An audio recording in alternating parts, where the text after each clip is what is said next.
Hello everyone, সবাই কেমন আছো? আমি দেবজানী চ্যাটার্জি সত্যবটিকের তরফ থেকে একটি শর্ট ভিডিও নিয়ে এসেছি। মান্থ এন্ড সেল চলছে এবং দেওয়া হচ্ছে সমস্ত ভালো ভালো তোমাদের পছন্দের জিনিস প্রচুর প্রচুর ডিসকাউন্টে।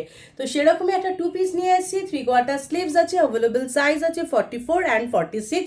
দারুণ সুন্দর রাউন্ড নেক, এখানে কট পাইপিং দেওয়া আছে, পুরোটাই এমব্রয়ডারি করা দেখতে পাচ্ছ। অ্যান্ড এখানেও দেখো এগুলো পুরো কুর্তিটার ফ্রন্ট সাইডটা মেশিন ক্রস স্টিচ করা আছে। আমি খুব সুন্দর করে দেখানোর চেষ্টা করব কারণ এর এমব্রয়ডারিটা ভীষণ ভীষণ সুন্দর। সাইড কাট এটা একটা কুর্তি এবং এটার যে এন্ড পোর্শনটা আমি সেটাও তোমাদের দেখিয়ে দেবো। দেখো ভীষণ সুন্দরভাবে এখানে কাজটা করা হয়েছে, এখানে লেস দেওয়া আছে এবং এখানে যে এমব্রয়ডারির কাজটা আছে যেটা তোমাদের দামানে পড়বে, নিচে মানে নিচের পোর্শনটাতে পড়বে, দারুণ সুন্দরভাবে এমব্রয়ডারিটা করা হয়েছে। ভালো লাগলে স্ক্রিনশট নাও। এটার অফার প্রাইস থাকবে only and only 899। Available size থাকবে 44 46 দুটো সাইজ। এটা টু পিস সেট যেটার সাথে তোমরা একটা কুর্তি পাচ্ছ এবং খুব সুন্দর শিফনের একটা সিম্পল দুপাট্টা পাচ্ছ। আমাদের হোয়াটসঅ্যাপ বুকিং নাম্বার 8697412131, সেখানে স্ক্রিনশট পাঠিয়ে নিজেদের সাইজ মেনশন করে বুকিং করতে হবে। সবাই ভালো থেকো, দেখা হবে খুব শীঘ্রই। Bye, take care.